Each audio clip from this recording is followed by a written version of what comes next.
The sound of a flat line is distinct. It is a monotonal scream that announces God has left the room. But in the sterile VIP suite of Chicago's St. Jude's Hospital, that terrifying sound was drowned out by something louder, the metallic clack-clack of a Glock 19 chambering around. 15 of the world's best specialists stood frozen in terror, their Harvard degrees useless against the barrel of a gun. They had failed. The Mafia prince's nephew was dead. But in the back of the room, a nurse nobody noticed, a girl drowning in student debt and wearing scuffed sneakers, stepped forward to do the one thing the experts said was impossible. She was about to commit a crime to save a life. The air in the private wing of St. Jude's Hospital didn't smell like antiseptic. It smelled of expensive leather fear and the distinct coppery scent of impending violence. This wasn't a hospital room. It was a fortress. The entire fourth floor had been cleared out. Security guards with earpieces and bulging suit jackets lined the corridors, their eyes darting at every nurse who walked by with a tray of medication. Inside Suite 404. The atmosphere was suffocating. Dominic Moretti stood by the window staring out at the Chicago skyline, which was currently being battered by a relentless October rain. He wore a charcoal three-piece suit that cost more than most people's cars, tailored to hide the shoulder holster beneath his left arm. He was 32, with the kind of face that stopped traffic. Sharp jawline, heavy brows, and eyes the color of burnt espresso. But right now, he looked like a man watching his world crumble. Behind him, the room was a chaotic symphony of medical alarms. Pressure is dropping 60/40. We're losing perfusion. Push another milligram of epinephrine now. The heart rate is erratic. He's going into VFib. 15 doctors. That was the count. Dominic had flown them in from Zurich, Tokyo, and Johns Hopkins. He had paid their exorbitant fees, chartered their private jets, and promised them bonuses that could retire them to the Amalfi Coast. They were the kings of pediatric cardiology, neonatology, and rare genetic disorders. And they were all failing. In the center of the room, inside a high-tech incubator that looked more like a spaceship than a crib, lay Leonardo. He was 3 hours old. He was tiny, his skin a terrifying shade of pale gray, his small chest heaving in jagged, unnatural rhythms. Sophia, Dominic's younger sister, lay on the hospital bed nearby, sedated but weeping in her sleep. She had nearly died giving birth to him, and if Leo didn't make it, Dominic knew Sophia wouldn't survive the grief. "Dr. Sterling," Dominic said. His voice was quiet, a low rumble that cut through the panic in the room instantly. "Why is my nephew turning blue?" Dr. Alistair Sterling, the chief of pediatrics at St. Jude's and the man ostensibly in charge of this circus, wiped a bead of sweat from his balding forehead. His hands, usually steady as a rock, were trembling inside his latex gloves. "Mr. Moretti," Sterling stammered, looking at the monitors that were flashing angry red numbers. "It's a resistant case of persistent pulmonary hypertension, complicated by what looks like severe sepsis. We are throwing everything we have at him. The ECMO machine is preparing to bypass his heart and lungs, but his veins are collapsing. We can't get the lines in." "You have 15 degrees on that wall, Sterling," Dominic said, turning around. His movement was slow, predatory. "You told me you were the best. You told me this facility was the best." It is biology, Mr. Moretti. Sometimes the anatomy just isn't compatible with life." Dominic walked over to the incubator. He looked down at the tiny infant, his sister's son. The baby looked so fragile, a little warrior fighting a war he couldn't win. Dominic reached out a finger, touching the glass. "Fix him," Dominic whispered. "We are trying." "I don't pay you to try." Dominic snapped, his voice rising to a roar that made 3 nurses flinch. "I pay you to be gods. If that boy dies, none of you are walking out of this room. Do you understand me?" The threat hung heavy in the air. The terrifying thing was, everyone knew it wasn't a figure of speech. Dominic Moretti was the capo of the Chicago outfit. He didn't make idle threats. The doctors redoubled their efforts, shouting orders, panic setting in.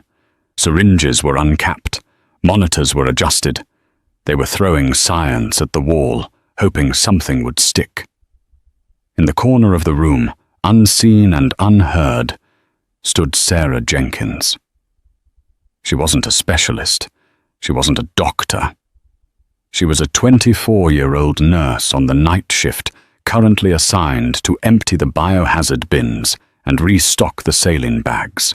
She had messy brown hair, tied up in a utilitarian bun, and shadows under her eyes from working double shifts to pay off her father's gambling debts.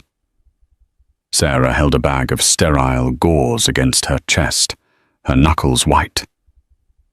She was watching the monitors. She was watching the baby. And she was watching the doctors. "They're wrong." She thought her heart hammering against her ribs.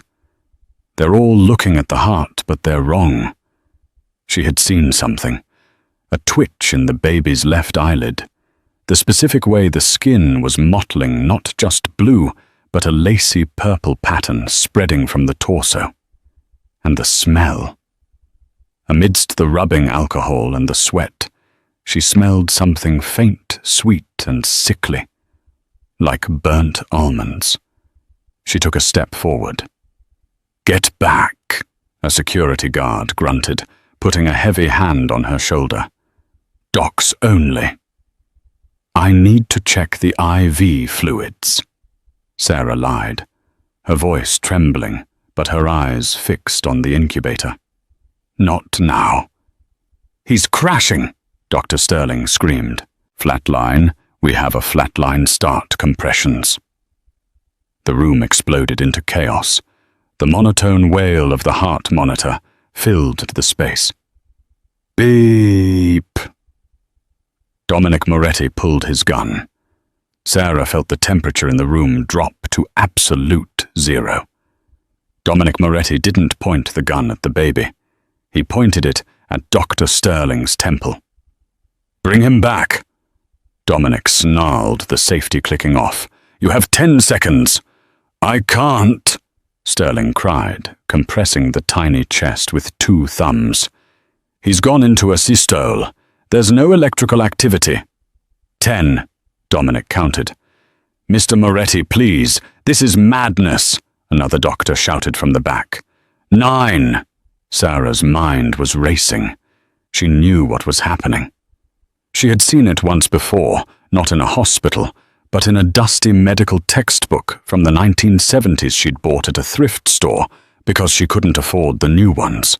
It was a reaction so rare, so archaic, that modern doctors didn't even test for it anymore, because the precipitating drugs had been phased out. Except apparently, they hadn't. She looked at the IV bag hanging above the incubator. It was labeled Oxypent, a new ultra-expensive synthetic sedative that the VIP doctors loved because it cleared the system fast. But the baby wasn't reacting to the sedative. He was reacting to the preservative in the plastic tubing interacting with the drug. It was creating a chemical lock in the baby's nervous system. It wasn't heart failure. It was neuroparalytic shock. The doctors were treating a heart attack. They were pushing epinephrine. Epinephrine would accelerate the paralysis and kill him instantly. 8, Dominic said. His finger tightened on the trigger. Sarah looked at the guard. He was distracted by the gun. She looked at the crash cart. If she spoke up, they would throw her out or shoot her. She was a nobody. A nurse with a nursing degree from a community college and a bank account in the negative. These were Ivy League men. They wouldn't listen. But if I don't do anything, the baby dies. And then the doctor dies. And then Dominic Moretti goes to prison, and Sophia loses everything. She didn't make a conscious decision. Her body just moved. 7. Sarah dropped the gauze. She lunged past the security guard, ducking under his arm as he reached for her. "Hey!" the guard shouted. She sprinted toward the incubator. 6! "Get her out of here!" Dr. Sterling screamed, not stopping his compressions. Sarah didn't aim for the baby. She aimed for the wall, specifically the power strip that powered the ventilator and the infusion pumps. 5. She grabbed the thick black cord of the life support machine. "Don't touch that!" a nurse shrieked. Sarah yanked the cord with all her strength. The machines died. The ventilator stopped hissing. The infusion pump went dark. The room plunged into a sudden, shocking silence, save for the ambient rain against the window. 4. Dominic stopped counting. He swung the gun toward Sarah. "What did you do?" he roared. "You just killed him." Sarah didn't look at the gun.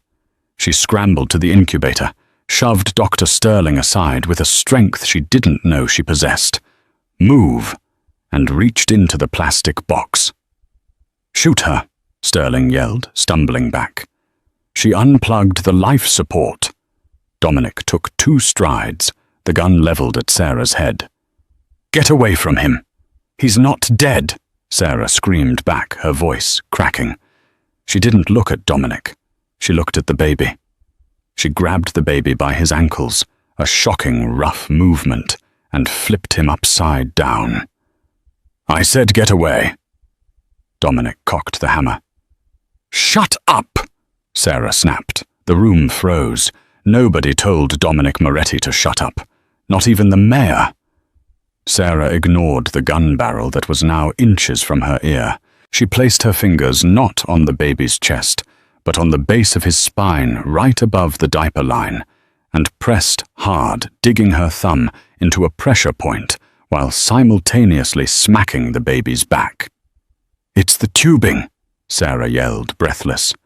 "It's the preservative in the line. It's locking his diaphragm. The epinephrine is killing him. We have to flush it manually." She struck the baby's back again. Hard. "She's crazy," Sterling shouted. "Security, shoot her!" Dominic hesitated. He looked at the girl. She was shaking sweat, matting her hair to her forehead, but her hands were steady on the child. And in her eyes, he didn't see madness. He saw desperation. "Wait," Dominic said. Sarah ignored them all. She needed to shock the baby's system into rebooting. She needed to break the chemical lock.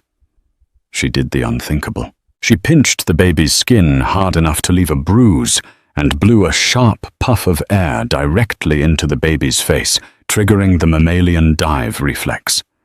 Then she squeezed the tiny chest, not rhythmically, but in one violent, sustained compression. "Breathe, you little fighter," she whispered. "Come on, breathe." Nothing happened. The baby hung limp in her hands. "That's it," the guard said, stepping forward, reaching for his weapon. "Step away, miss." Dominic's face hardened. The hope vanished. He raised his gun again, his eyes cold and dead. "You wasted my time," he whispered. Then a sound, a wet, ragged gasp. It was quiet at first, like a kitten sneezing. Then a cough. Then a low, thin wail that grew louder and louder until it filled the silent room. "Well..." The baby's skin, previously grey, flushed a violent, angry pink. Sarah collapsed against the incubator, clutching the crying infant to her chest. She fell to her knees, sobbing, the baby wailing in her arms. The machines were still off. The doctors were frozen. Dominic lowered the gun. He looked at the crying baby. Then he looked at the nurse huddled on the floor, surrounded by million-dollar equipment she had just destroyed. "He's breathing," Dominic whispered, as if he couldn't believe the words. Sarah looked up, tears streaming down her face. "He was allergic to the plastic," she choked out. "The doctors, they were poisoning him." The silence that followed the baby's cry was heavier than the panic that had preceded it. For 10 seconds, the only sound was Leonardo's healthy, furious screaming. It was the most beautiful sound Dominic Moretti had ever heard. Dr. Sterling was the first to recover. His face, previously pale with fear, now flushed with indignation and embarrassment. He adjusted his glasses, stepping forward to regain control of his domain. "Give me the patient," Sterling demanded, reaching for the baby. "You have compromised the sterile field. You have likely introduced bacteria into a critically ill neonate. Security arrest this woman for assault and endangerment." Sarah shrank back, holding Leo tighter. She was trembling violently now that the adrenaline was fading. The reality of what she had done, assaulting a chief of medicine, destroying equipment, yelling at a mafia boss, was crashing down on her. "No," Sarah whispered. "Don't put him back on the machine. The tubing, it's the tubing." "Nonsense," Sterling barked. "That is medical grade PVC. It is the standard for billionaires and kings. You are a delusional nurse who got lucky with a manual stimulation. Hand him over."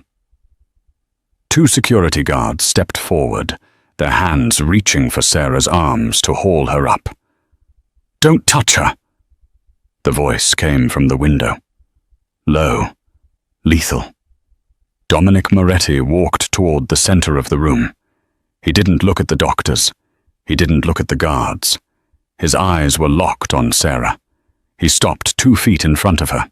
He towered over her kneeling form. The smell of his cologne, sandalwood, and gunpowder filled Sarah's nose. He reached down. Sarah flinched, expecting a strike. Instead, Dominic gently placed his hand under the baby's head, supporting it. He looked at the color returning to Leo's cheeks.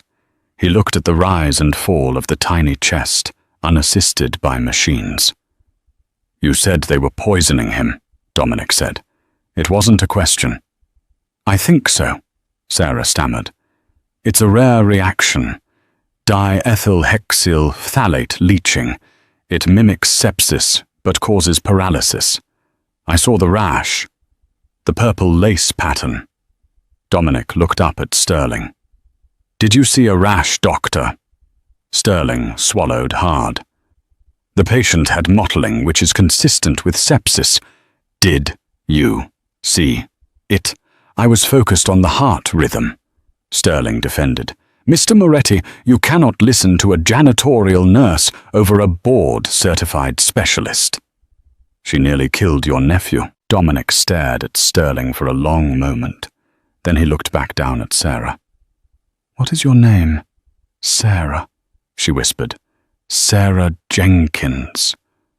"Sarah Jenkins," Dominic repeated, testing the weight of the name on his tongue. "Stand up."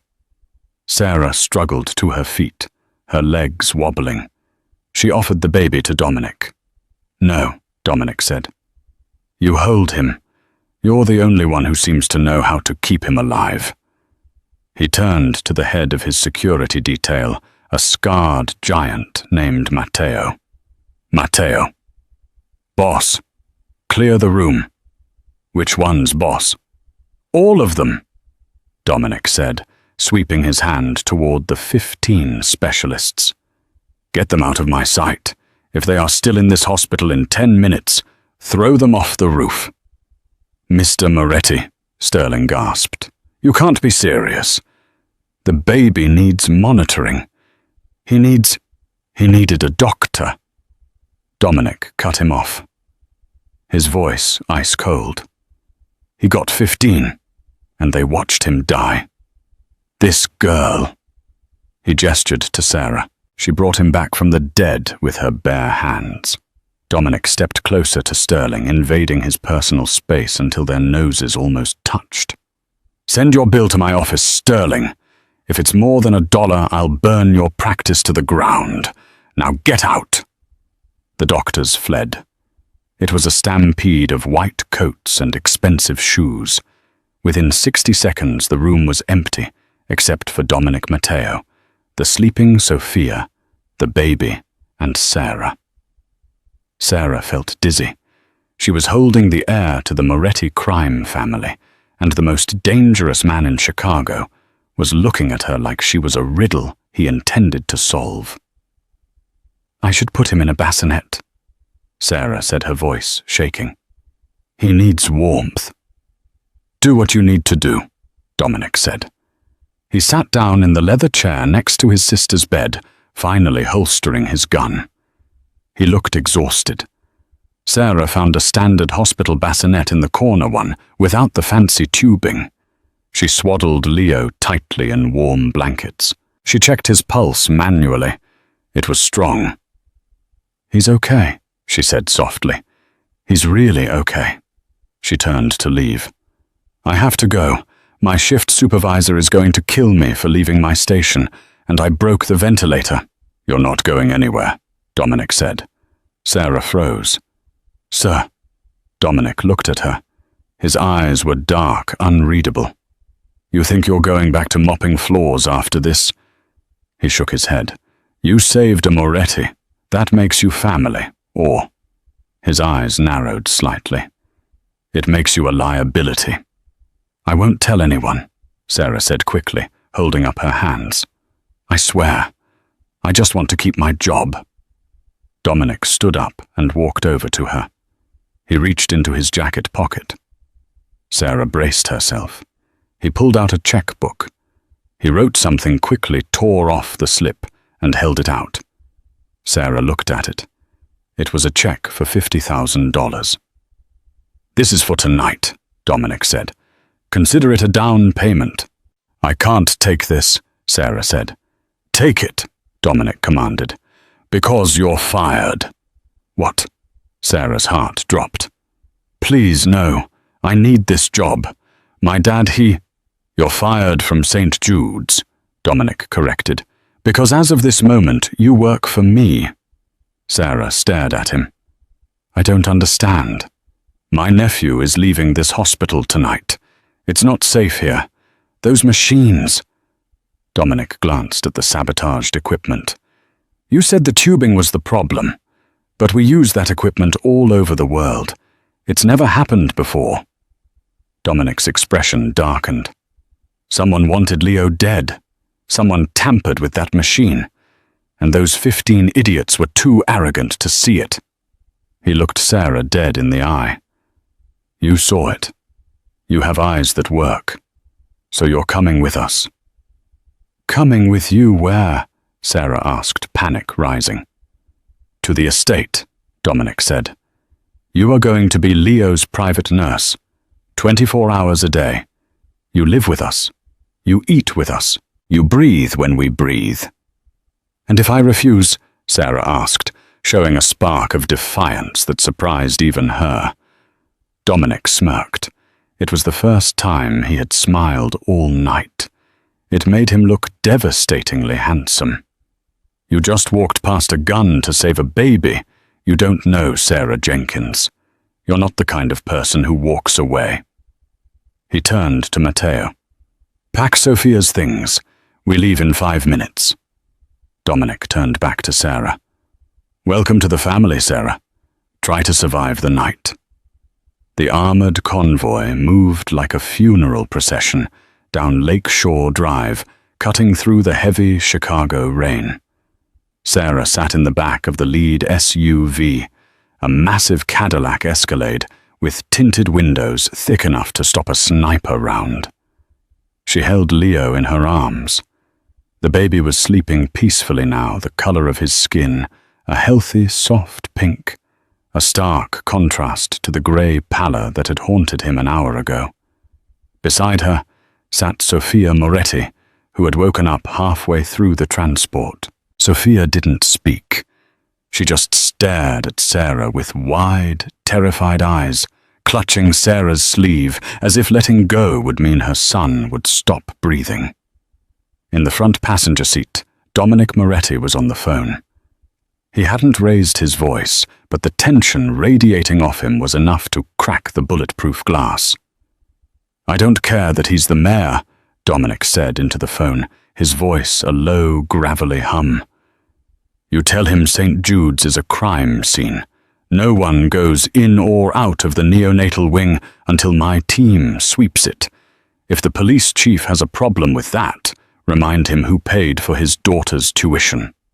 He hung up and glanced in the rearview mirror. His eyes met Sarah's. "How is he?" "Stable," Sarah said, her voice sounding small in the cavernous car. "Pulse is 110, respiration clear. He's sleeping like nothing happened." "Good." Dominic turned back to the road. 20 minutes later they turned off the main road toward the north shore. The iron gates of the Moretti estate swung open, revealing a sprawling limestone mansion that looked more like a European castle than a home. Floodlights cut through the storm, illuminating armed guards patrolling the perimeter with Rottweilers. As the car stopped, the door was wrenched open by Matteo. "Welcome home, boss. The perimeter is secure." Dominic stepped out, buttoning his jacket. He turned and offered a hand to Sarah. She hesitated, looking at his large, calloused hand, a hand that had held a gun to her head less than 2 hours ago. "I don't bite, Sarah," Dominic said dryly, "unless I have to." She took his hand. It was warm and firm. He helped her down his grip, lingering for a second too long as he ensured she had her footing on the wet pavement. Inside the house was a museum of wealth. Marble floors, crystal chandeliers, and oil paintings that Sarah recognized from art history textbooks. But it felt cold, empty. "Take them to the East Wing," Dominic ordered a maid who appeared from the shadows. "Prepare the nursery, and get Miss Jenkins anything she needs. Clothes, food, phone chargers."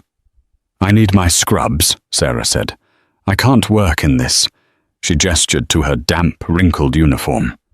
"Your clothes are being burned," Dominic said calmly. "You're not a hospital nurse anymore. You don't wear scrubs. The maid will bring you something appropriate." "Burned," Sarah blinked. "But my keys, my bus pass." Dominic stepped close to her, his voice dropping so Sophia wouldn't hear. "You are a ghost now, Sarah. The people who tried to kill my nephew, they are still out there. If they find out a nurse saved him, they will come for you to finish the job. You have no keys, you have no bus pass, you have no address other than this one. Do you understand?" A chill that had nothing to do with the air conditioning ran down Sarah's spine. She realized then that the $50,000 check wasn't a bonus. It was hush money combined with danger pay. "Yes," she whispered. "Good. Go upstairs. Keep him alive." Dominic turned and walked toward the library, shouting for Matteo. "Get me the security tapes from the hospital, frame by frame. I want to know who touched that incubator before we arrived." Sarah watched him go. She was trapped in a palace with a target on her back. 3 days passed. Life at the Moretti estate was a bizarre mix of extreme luxury and high-stakes prison. Sarah's room was larger than her entire apartment. The nursery was a suite filled with toys Leo wouldn't be able to use for years. Sarah fell into a routine. She fed Leo, changed him, monitored his vitals, and slept on a cot she dragged next to his crib, refusing the plush bed in the adjoining room. Every time the baby sighed, Sarah was awake, hand on his chest. She saw Dominic rarely. He was a phantom moving through the house at odd hours. But she felt his presence. The staff whispered when he was near. The temperature seemed to change. On the fourth night, a storm was battering the windows. Leo was fussy, his little stomach upset from the formula change. Sarah was walking him around the nursery, humming a low, off-key lullaby. She remembered her mother singing, "Hush now, don't you cry. Mama's gonna buy you a mockingbird." "You're off-key." Sarah spun around. Dominic was leaning against the doorframe. He had discarded his suit jacket.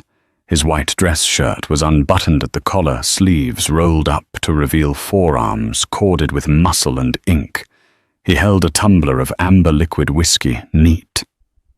"I didn't hear you come in," Sarah said, her heart jumping. "I know.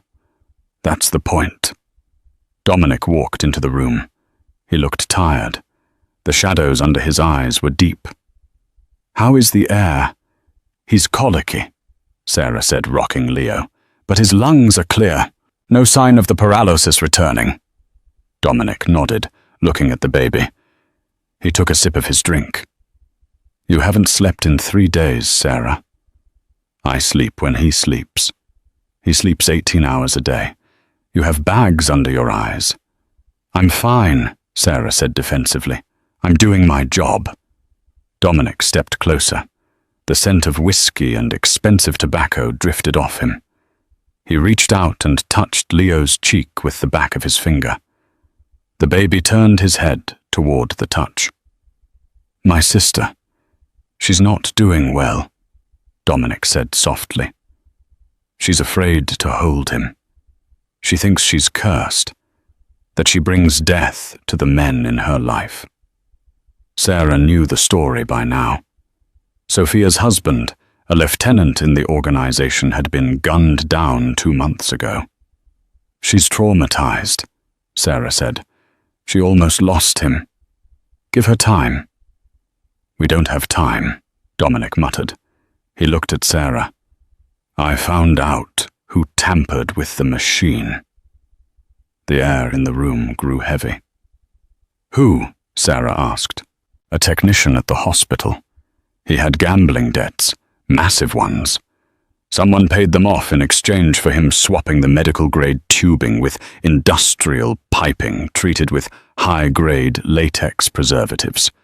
It was designed to look like natural organ failure." "Did you go to the police?" Sarah asked, though she knew the answer. Dominic laughed. It was a dark, humorless sound. "The police number 1 went to the technician." He took another sip of whiskey. "He won't be tampering with machines anymore."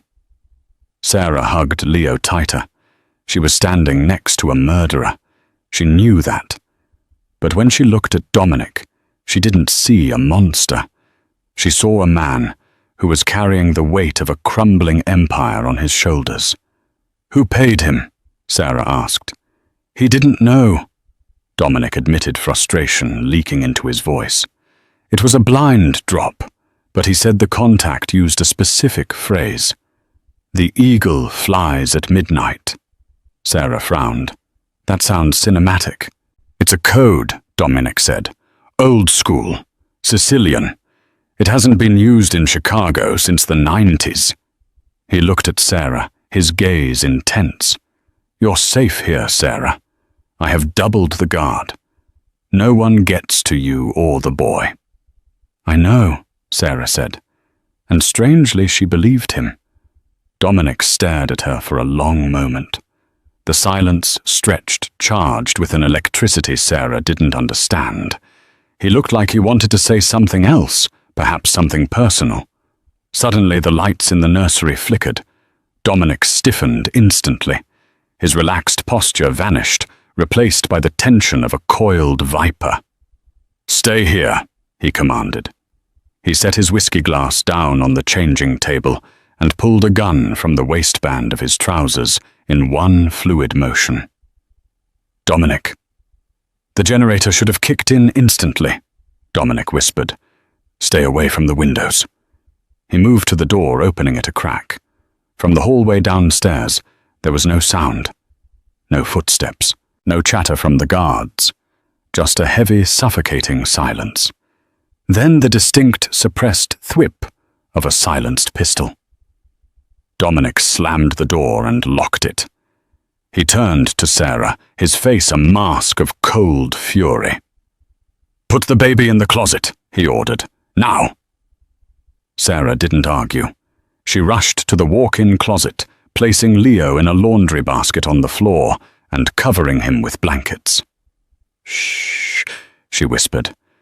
"Be quiet, little lion." She ran back out to the room. Dominic was dragging a heavy oak dresser in front of the door. "They're inside," Dominic said. "My guards are either dead or bought." "Who?" Sarah asked, grabbing a heavy brass lamp as a weapon. "The gallows, or the Romanos. It doesn't matter." Dominic checked the clip of his gun. "There are too many of them. I can hear the movement on the stairs." He looked at Sarah. "Can you shoot? I've played video games." "Jesus," Dominic muttered. He handed her a spare magazine. "If they get in, you hide. You don't come out until you hear my voice. If someone else opens that closet, you scratch their eyes out. You scream. You fight." "I won't let them touch him," Sarah said, her voice trembling but fierce. Boom. The bedroom door shook. Someone had kicked it. "Moretti!" A voice yelled from the hallway. It wasn't an Italian accent. It was rough American. "Mercenaries." "Open up. We just want the kid. Give us the air and you can walk away." Dominic looked at the door with contempt. "Come and get him," he roared. He fired 3 shots through the wood of the door. A scream of pain echoed from the other side. Then gunfire erupted. Bullets shredded the wood, sending splinters flying across the nursery. Sarah dove behind the overturned armchair, covering her head. Dominic moved with terrifying precision, firing through the gaps, conserving his ammo. "We need an exit," Dominic shouted over the noise. "The window!" Sarah yelled. "It's a 3-story drop." Better than a bullet, Dominic laid down cover fire, then ran to the window. He smashed the glass with the butt of his gun. The wind and rain howled into the room. "Matteo!" Dominic screamed into the night. No answer. "They cut the comms!" Dominic cursed. He looked back at the door. The hinges were failing. They were using a battering ram now. Dominic grabbed Sarah's arm. "Get the baby!" Sarah scrambled to the closet and scooped up Leo, who was now crying at the noise. She ran back to Dominic.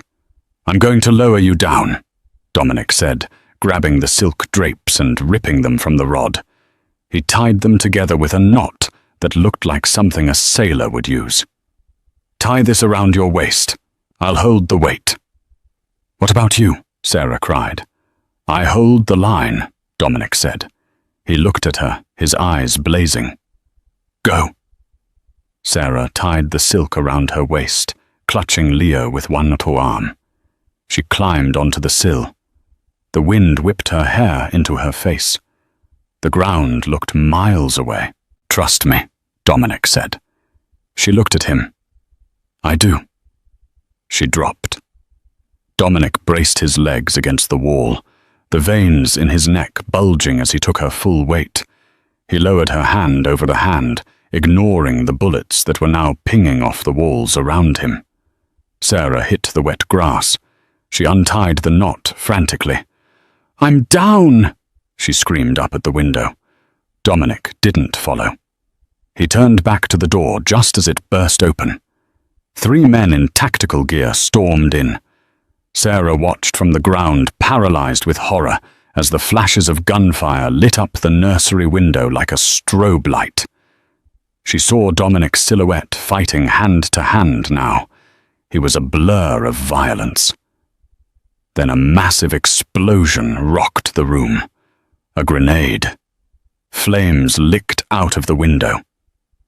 "Dominic!" Sarah screamed. "Run! A voice bellowed from the burning room. It was Dominic. He was alive. "Run, Sarah." Sarah didn't want to leave him. Every instinct screamed at her to stay. But she felt Leo moving against her chest. Save the air. She turned and ran into the darkness of the estate gardens, the rain masking her tears. She ran until her lungs burned. She reached the edge of the property, near the old servant's entrance that Dominic had shown her on a map days ago. She stopped to catch her breath, hiding behind a large oak tree. She checked Leo. He was wet, but safe. Well. The nurse. Sarah froze. She turned slowly. Stepping out from the shadows of the gatehouse was a man she recognized. He was wearing a tailored suit, holding an umbrella in one hand and a silenced pistol in the other. It was Luca, Dominic's uncle. The man who sat at the head of the table at dinner. The man who had cried when he saw Leo. "Uncle Luca," Sarah whispered. "Help us. They're killing everyone." Luca smiled. It was a cold, reptilian smile. "I know, my dear," Luca said smoothly. "I paid them." Sarah's blood ran cold. "Why?" she gasped, stepping back. "Dominic is weak," Luca said, checking his manicure. "He cares too much about family, about honor. He's bad for business. And that baby is the only thing stopping me from being the head of this family. If Leo dies, the line of succession falls to me." He raised the gun, aiming it at the bundle in Sarah's arms. "You're a brave girl," Luca said, "but your shift is over." Sarah looked around. No guards, no Dominic, just the rain and the barrel of a gun. She had nowhere to run. Luca tightened his finger on the trigger. Click. A metallic sound echoed from the darkness behind Luca. "You should have checked the safety, Uncle." Luca spun around. Dominic Moretti stepped out of the bushes. He was bleeding from a gash on his forehead. His shirt was torn and singed, and he was limping. He looked like a demon rising from hell. He held a jagged shard of glass from the nursery window in his hand. He had no gun. "Dominic!" Luca stammered, his face draining of color. "I was just securing the perimeter." "I heard you," Dominic growled, continuing to walk forward. "You called me weak." "No, Dominic, wait." Luca raised his gun to shoot Dominic, but Sarah moved. Seeing Luca distracted, she saw her only chance. She didn't run away. She ran at him. She swung the heavy brass lamp she had dragged all the way from the nursery. She hadn't even realized she was still clutching it until this moment. She swung it with all the rage of a woman who was tired of men trying to kill the child she was protecting. Crack! The base of the lamp connected with Luca's wrist. The bone snapped with a sickening crunch. Luca screamed, dropping the gun. Dominic lunged. He didn't use the glass. He used his fists. He tackled Luca into the mud, raining down blows that were fueled by a lifetime of betrayal. "You sold us out," Dominic roared, landing a punch that shattered Luca's nose. "To the gallows! For what? Money, power, for respect." Luca spat blood, laughing maniacally. "You're soft, Dominic. You let a nurse run your house." Dominic stood up, breathing heavily.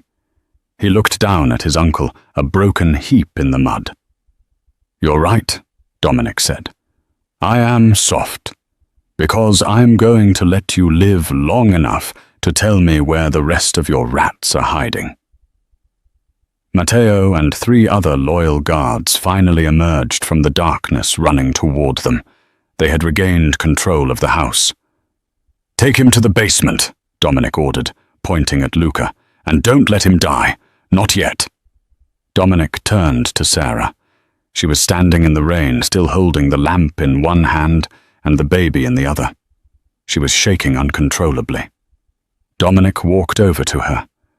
He didn't say a word. He just wrapped his arms around her and the baby, pulling them into his chest. He buried his face in her wet hair. "You stayed," he whispered into her ear. "You didn't run." "I hit him with a lamp," Sarah sobbed, the adrenaline crashing.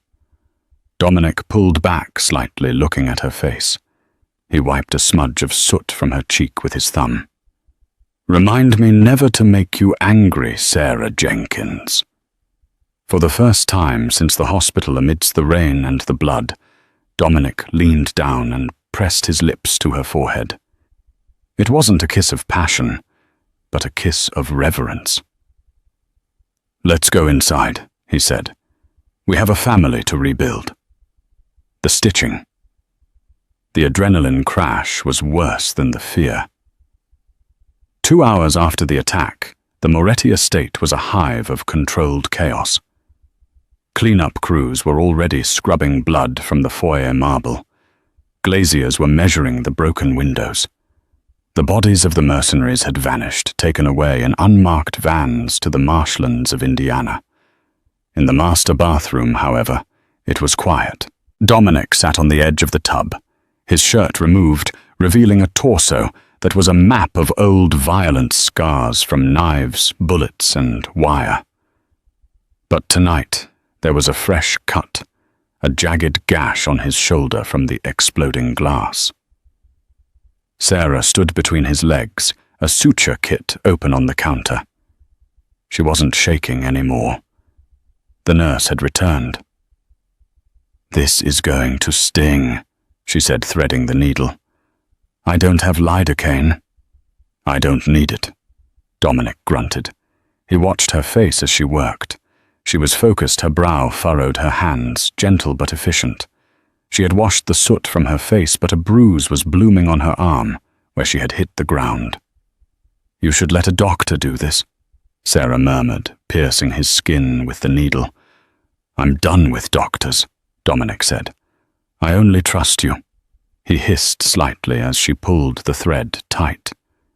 "You saved my life tonight, Sarah," he said, his voice low. "And you saved Leo. Again. I did what I had to do." "No." Dominic caught her hand, stopping her. "Most people would have run. You had an open field. You could have disappeared. Why didn't you?" Sarah looked down at him. The distance between them was non-existent. She could feel the heat radiating off his skin. "Because," she whispered, realizing the truth as she said it, "I didn't want to live in a world where you didn't exist." Dominic's eyes darkened. The air in the bathroom shifted, becoming thick and heavy. He reached up his hand, cupping the back of her neck, his thumb tracing the pulse point below her jaw. "You entered a war zone for me," he said. "You understand what that means. In my world, blood binds you. You aren't just an employee anymore. You aren't just a guest." "What am I?" Sarah asked, her breath hitching. Dominic stood up, ignoring the fresh stitches. He towered over her, consuming her space. "You're mine," he said. He kissed her. It wasn't gentle. It was possessive acclaiming. It tasted of whiskey and survival. Sarah melted into him, her hands finding perchance on his bare shoulders. For a moment, the mafia boss and the poor nurse ceased to exist. There was only a man and a woman who had looked death in the face and chosen each other.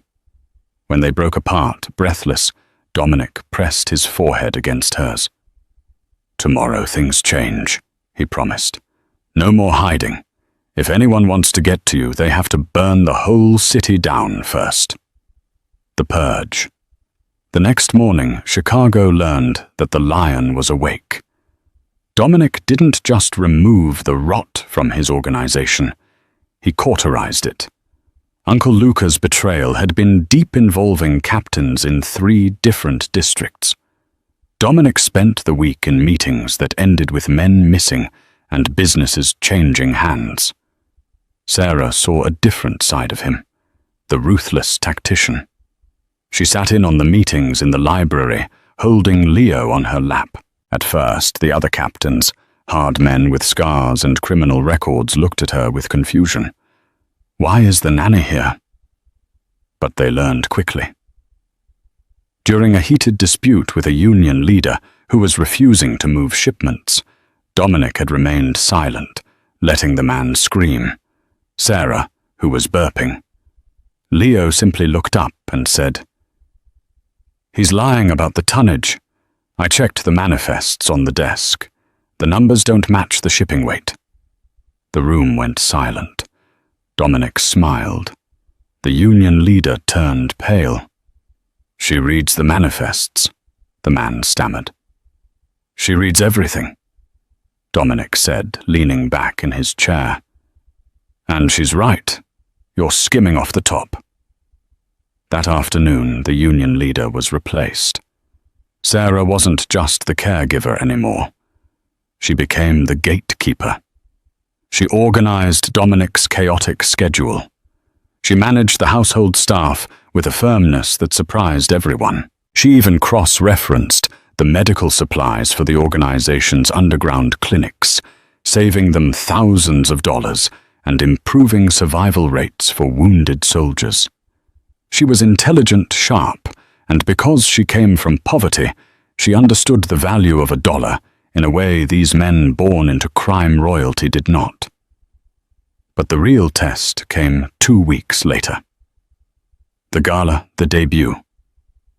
The Chicago Winter Charity Ball was the biggest social event of the season.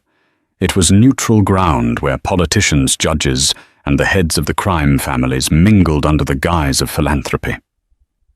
"I can't go," Sarah said, staring at the dress hanging in her room. It was a custom-made gown of midnight blue velvet, designed to hug every curve.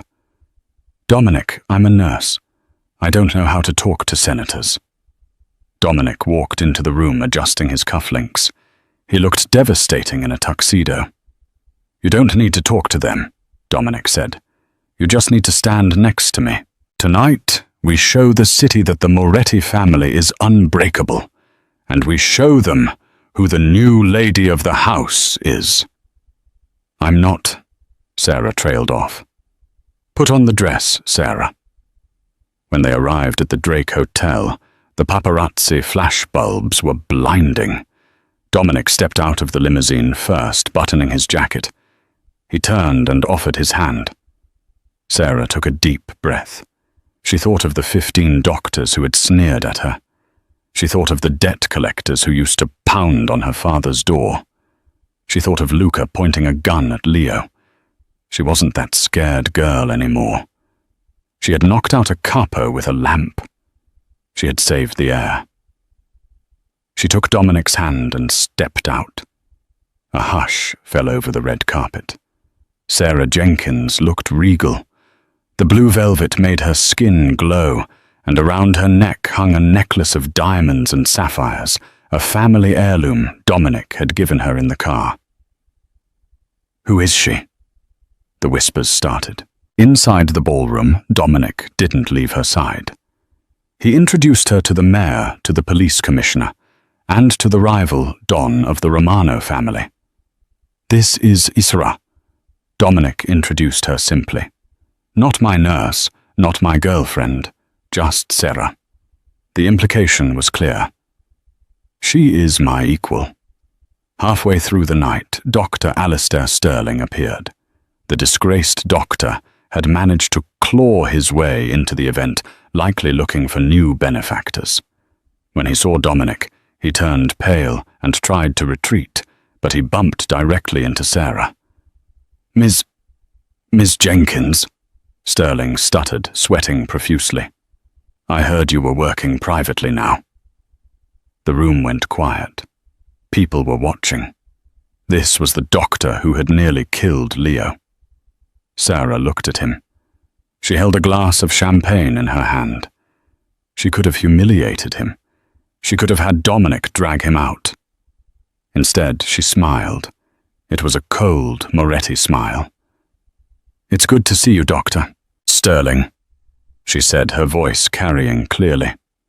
I hope you've updated your knowledge on polymer toxicity. It would be a shame for another accident to happen.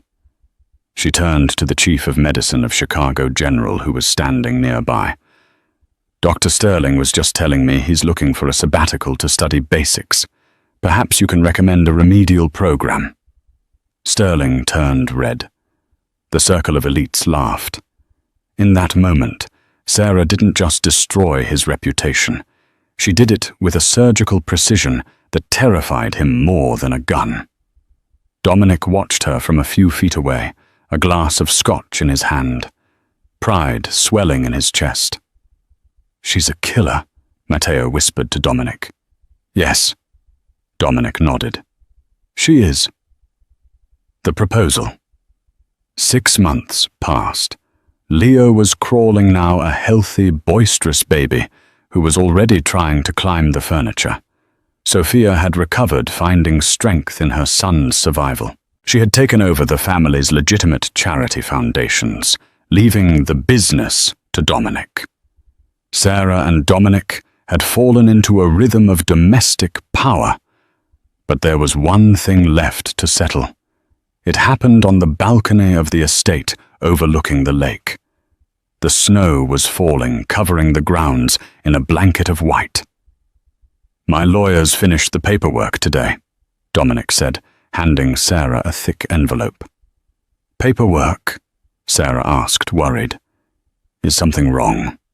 Open it. Sarah opened the folder. It wasn't a prenup. It was an adoption decree. And a deed. I'm adopting Leo, Dominic said. Officially. He will be my son in the eyes of the law, not just my nephew. Sophia agrees it's best for his protection. Sarah nodded, tears pricking her eyes. That's wonderful, Dominic. Read the rest. Sarah flipped the page. It was a deed to the estate. Half of it was in Dominic's name. The other half was in hers. I don't understand, she said. Dominic took the papers from her and set them on the stone railing. He took her hands. I never wanted a wife, Dominic said. I saw what this life did to women. It broke them. It made them widows. But you don't break, Sarah. You fix things. You fixed Leo. You fixed this house. You fixed me. He reached into his pocket and pulled out a ring. It wasn't a modern cut. It was an antique, a massive, square-cut diamond, surrounded by rubies dark as blood. It had belonged to his grandmother, the first matriarch of the outfit. This ring has a history of violence, Dominic said. But I want to give it a future of loyalty. Marry me, Sarah. Be the mother to this boy. Be the queen of this city. Sarah looked at the ring, then at the man who had given her a purpose, a family and a love so fierce it terrified her. Yes, she whispered. Dominic slid the ring onto her finger. It fit perfectly. 5 years later. The camera pans over a sunlit garden. A 5-year-old boy with dark curls runs through the grass, chasing a golden retriever. He laughs, a sound of pure joy. Leo. Careful near the roses, Sarah calls out. She is sitting on the terrace drinking tea. She looks different now. Her hair is cut in a sharp, chic bob. Her clothes are tailored silk. She radiates authority. Dominic walks out reading a tablet. He kisses the top of her head. The shipment arrived, he says quietly, and the Romano dispute is settled. Did you have to use the leverage? Sarah asks, not looking up from her book. No. I just told them my wife wasn't happy with their pricing. Dominic smirks. They folded immediately. Sarah smiles. Good. Leo runs up to them, breathless. Mom. Dad, look what I found. He holds up a beetle. Dominic crouches down, looking at the bug with mock seriousness. A fine specimen, Leonardo. Strong armor. Sarah watches them, the two loves of her life. The world outside the gates is still dangerous. The FBI still watches them. Rivals still plot. But inside these walls they are untouchable. The nurse who was invisible, the girl drowning in debt, had died that night in the hospital. In her place stood a woman who had walked through fire and tamed the lion. She wasn't just Sarah Jenkins anymore. She was Sarah Moretti. And in Chicago that name meant more than the mayor. It meant you were safe, as long as you didn't cross her family. And that is the incredible story of how Sarah Jenkins went from emptying trash cans to ruling the Chicago underworld. It reminds us that sometimes true expertise isn't found in degrees or titles, but in the instinct to protect the innocent. Sarah proved that while 15 doctors saw a dying patient, she saw a life worth fighting for, and in doing so she found a love worth dying for.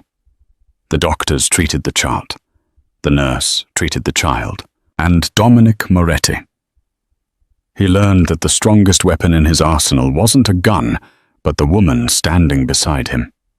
Wow, what a roller coaster.